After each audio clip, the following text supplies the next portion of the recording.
দেখভালটা আপনারা যেমন করবেন, জনগণের প্রতিনিধি হিসেবে আমরাও সরাসরি যেই করবো ইনশাআল্লাহ, যাতে কাজগুলো সঠিকভাবে হয়। সরকারের বরাদ্দের টাকাগুলো যেন ভিন্নভাবে নষ্ট না হয়, সঠিকভাবে ব্যয় হয়, এটা হচ্ছে আমাদের চাওয়া।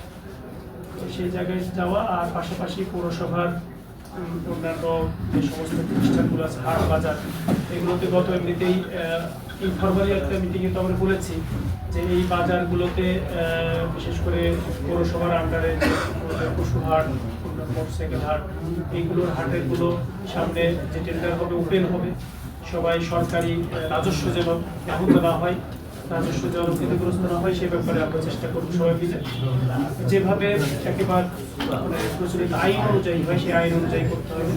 সবচেয়ে সুস্বাদু হালিম রাধুনী হালিম, হালিম হোক রাধুনী হালিম। এইগুলোকে যাতে না হয় সেটার ব্যাপারে আমরা কথা বলেছি। আপনাদের ব্যাপারে সচেতন থাকবেন, এইটা কোনো ঝামেলা